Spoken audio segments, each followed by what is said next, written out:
back to another slow fashion video. Today it's the second Sunday of the month, so that means I'm doing my Shop Your Closet series where I take looks that I love on Instagram and Pinterest and recreate them using what I already have in my closet. It is also Mother's Day, so I wish you all a wonderful and happy Mother's Day. I have looks today from some Italian influencers because you seem to like my Italian style video so much. I will link it up here for you. But before we jump in, if you like this kind of video, the whole Shop Your Closet thing, then you will be pleased to know, I hope, that I have another live Shop Your Closet studio coming up. So essentially it is like this video, but more fun. We get a little bit deeper into pulling out the elements of style and breaking them down to really understand what makes a good look. But what makes it really fun is that rather than shopping my closet, we have two amazing guests whose closet we shop virtually together. So you help decide what they pull out, what they wear. It's so much fun. I really hope you can make it. This month it's May 29th at 1 p.m. EST and tickets are $30 US. I have over 5 years of commercial wardrobe styling experience, but I really feel like there's nothing better than collective learning from people who have different style ideas, different backgrounds, and of course different bodies. So I will leave all of that information in the description box below. Really hope to see you there. Let's jump on in. Our first look is from Erika Boldrin, who is an influencer I recently discovered, and I love her style. I think it's this perfect blend of fun and interest with a lot of these like minimal tailored elements that I really love. So I chose this look and I'm gonna break it down into elements of style so that I'm not really looking and focusing in on the pieces that she has because they're very individualistic. So breaking up a look in terms of elements of style instead of just garments being worn can make it so much more achievable for me to really understand the concepts that she's using and recreate it so that it works with my own style and the pieces that I already have. Some of the stronger elements in this look are obviously a great pop of color with an overall monochromatic look. There's also a lot of really nice layering going on with the scarf and then the long jacket over top. And I think the use of that long jacket is also playing with the proportions a little bit, especially because it's monochrome and works with the pants. So it's adding a little bit of subtle drama because of that nice long length that we're seeing over the shorter sweater. There are also little styling tweaks that really stand out to me here, and that is the matching of the bag with the sweater and the scarf. The other little styling tweak that I noticed is that she's tucked her sweater in and she's not wearing a belt. I think she's probably doing this because there's already so much going on that maybe a belt isn't really necessary and it might take away from that beautiful simplistic monochrome. So now that I've broken down this look into these themes, let's see what I can pull out from my closet. So I definitely don't have a rainbow striped sweater or matching bag or scarf, but I'll start at least with the monochrome-ish palette because I think I can do that. Oh my god, I was looking for my white jeans and I am literally wearing them. So these. I also have a long trench coat. It's not the same color, but I think it can work. It is not white, but these two colors work well together. I think the challenge now is going to be to find some sort of pop of color that is equally like gonna be able to handle both of these colors together, especially because I have like almost no color in my closet. Red is like the only color that I tend to use. Get rid of this. I mean, this and this definitely work. Hang on, I'm wondering, would this make it feel more monochrome? No, I think not. Bad move, Alyssa. No, I think we have to stick with the white jeans and see what happens. I'm gonna use like a champagne shoe. Her boots are white, so they're really pulling in from that monochrome, so at least I can have some sort of consistency with those pieces. The other alternative that I could use without using a jacket to really match my white jeans would be to just wear a shirt open over top. We would definitely lose the proportion, and I think because I'm using solid red, I'm just gonna look like a reverse Canadian flag, which I don't want to do as much as I love my country. I'm gonna use my good old Gucci vintage scarf, and finally a bag, which you will be happy to know I have added something to my very not strong at all bag game. So I'm excited I get to use it today. This lovely little handle, but it's also got a little crossbody strap. This is from Parissa Wang. It was recently gifted to me, so I'm excited that I get to use this. I thought this works really well with my color palette that I'm trying to build. I'm trying to incorporate a little bit more red, and I think a great little bag is a perfect way to do that. So I'm excited I get to test it out today. Maybe it's not the strongest look to test it out with, but we'll see. Okay, so here's the final look. I don't dislike it. I do think the pants might be a bit too bright, but I like the way the rest of it came together, and I actually used 2 bags because I really thought the slouch of the bag in the example brought so much of an effortless factor to the look and something a little less ladylike, which is what we get from the little red bag. So I wanted to show you both and just to share the difference that one little accessory can make for an overall look. I really think it changes the vibe.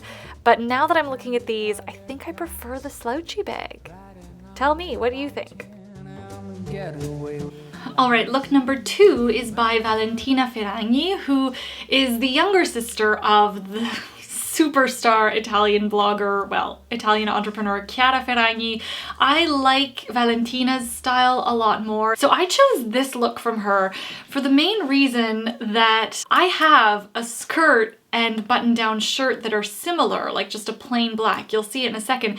But I am always too afraid to wear them together because I feel like it's just so blah and plain, and yet she's doing something very similar, but it looks really interesting. So I'm hoping that by going through this exercise today, it'll help me come up with a more interesting combination for those pieces. One of the main styling elements that I can see here is that it's really high contrast. We've got the pop of yellow bag against a strong contrasting black and white base of the outfit. I like how she's mixing styles a little bit with a very strappy sandal, something that we would typically see with evening wear, with these pieces that are a little bit more functional and practical looking. And I also like how she's tucked the shirt in completely around her waist. One more piece is that it's a really structured and clean silhouette from top to bottom. There's definitely no mixing of softer versus lighter silhouettes or lines. Everything is really like crisp and clean, including the bag and like those minimal straps of the shoe. Okay, so here is the skirt in question. Gosh, it's ancient.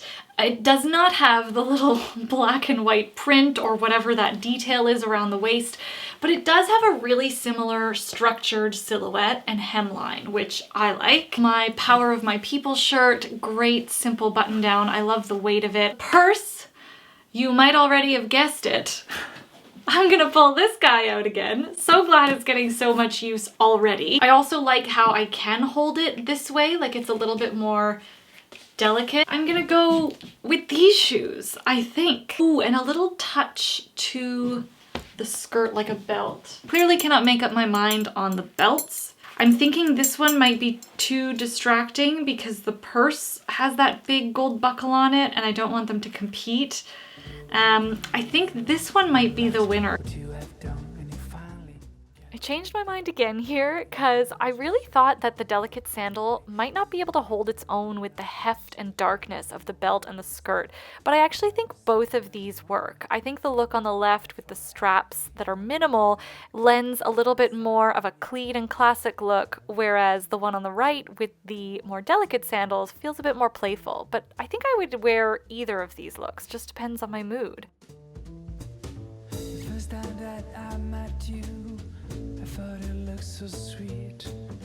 I showed that around for the heat. This look is by Enrica Scielzo. I thought it was so much fun. I don't have anything like remotely similar to this in my closet, so it's definitely going to be a stretch. So one of the biggest themes that I see is this tonal look, not quite monochrome, not quite analogous color combination. So other elements that I can pull out of this are this wonderful play in textures. So I don't know like what those pants are made of, but they are floofy, they've got a little bit of volume to them, and it pairs really well with the texture of the jacket. Even though the pants are floofy, very technical fashion term, I think the overall silhouette is still pretty tailored and polished. Like the pants are a very classic silhouette if you took out the floof.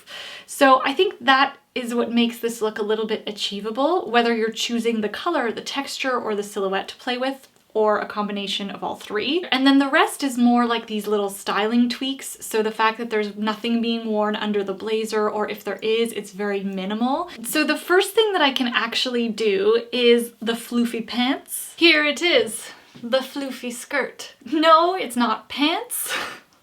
But it has that really cool texture. Now, I definitely don't have a blazer that is in like, you know, the pinks or reds if we were gonna go into the like analogous kind of story, but I could do this. Adding the print, I think will fully change the vibe of the look. So what I might also try is play up the analogous story with a little bit more strength, let's say, and do the purple and red and just tuck this in and keep it super simple and clean. So I'm keeping that minimalistic style vibe.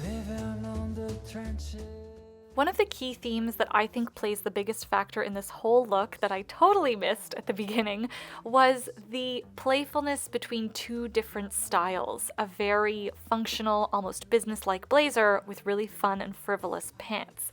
I love that this has nothing to do with color or silhouette or the garments that we have. It really has to do with the different style vibe between the two pieces. So I personally prefer this red shirt versus the printed bomber, but I'll let you be the judge. What I love about playing with different styles within one look is that it doesn't have to be these styles exactly. It can work with whatever different styles you have in your closet, and you can do the inverse of this. Maybe it's more function on the bottom and something frivolous and fun on top.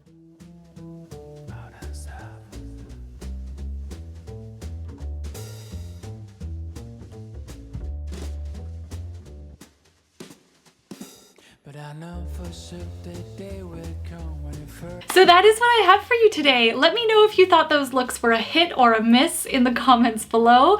And if you did like this video and the style of how it went, then you will really love the Shop Your Closet live on May 29th. I would love to see you there. I will leave all the details in the description box. I hope you have a wonderful rest of your weekend or start to your week.